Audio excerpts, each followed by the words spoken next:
Welcome everybody to Happy Wolf Art and episode 2 of Artistic Choices.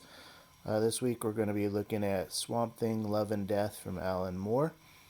And remember this series is a series just looking at artistic choices in comic books. The intention of the series is not to speak negatively, particularly of an artist or anything. It's to constructively look at the art to learn from and to implement in one's own art some of those things that are learned. And so that's what I personally do, and I'm just with these videos taking the viewer through that process. So let's have a quick look here at Swamp Thing Love and Death from Alan Moore. And I want to start with this panel here, which is a really incredible panel. In this story there's a lot of these top-down camera view, high-angle shots that are really good. If you notice, there's a lot of cutting angles across this panel, and they're all leading the eye of the viewer back to Swamp Thing coming through the door. So really effective use of composition to do that, and I really enjoy this panel a lot. So our second panel that I wanted to look at is this one here, and this one, the hair and the eye. If you look at this, it looks like the side of the hair is tucked behind the eyelid, and something to do with the bangs is also off. If you have your sort of 3/4 angle line here, this bang line should continue over a little bit more here. Otherwise it looks like the wig, like a wig, is put on a little bit crooked on the face. And so if I were to do this image, I would move this line, this hairline, a little bit over more.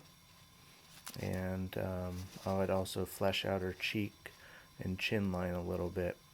The other thing that stood out to me on this panel, and this is something I've been coming across in my own art, is sometimes we make a decision to show more of an object in order to convey to the viewer what the object is. In proper perspective, this brush would be tilted more, like my finger. Currently it's at sort of an angle, and then it would be tilted. Theoretically, she would be brushing her hair with the outside of these brushes on the side that you cannot see, only using a very tiny portion of the brush, and that's possible. But if you tilt the brush, all you would see is the top of the brush. And so I think this is a choice by the artist to show more of the brush, even though it's technically I would say a little bit out of perspective. But again, these are rules to help create art so that our eye can believe something that is two-dimensional, is three-dimensional. And at some point these rules are also made to be broken, and we'll look at some of those examples in later episodes. Alright, so on this panel, what stood out to me, this very top panel here, so we have a slanting line, which is nice. If it was just a horizontal line, that tends to be less interesting. But on this back wall, if you notice these shelves, this line is pitching up higher than this line. Now, shelves can be placed in any position on a wall, so theoretically this is possible. But my eye and our eye will pick up these lack of parallel lines, and it will make the image look a little bit strange. So theoretically this should be a line that continues all the way over, and they should be roughly in line with each other. So okay, and so I take notice of that when I'm working on things in perspective also in my own work. And all of this is difficult. So again, I'm not trying to badmouth any particular artist. I'm trying to learn from these panels and share what I've observed also with others. So here we have a panel, and we have a panel line right here, the frame panel line. And this table can really be pushed around and moved around. If there's a fight in the apartment or something, it can be placed wherever. But the fact that this line is slightly different than the panel line, it makes it feel a little bit off to the viewer. These are just little technical things. If you just move this end of the coffee table closer and parallel to the panel frame, I think it would read a little bit better.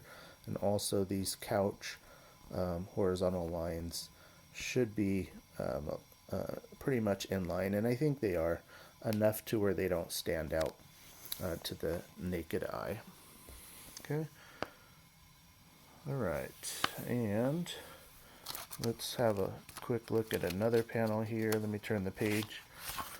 Sorry for the hand in the camera there.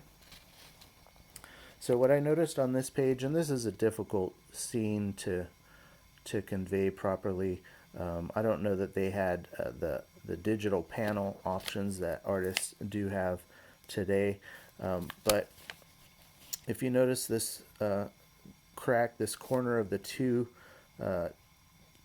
tops coming together, there should be a vertical line right here, and those vertical lines should also be parallel with all of these. And if you can see these lines, they're tilted at a slight angle, and so that sort of confuses the eye a little bit and makes it look sloppy.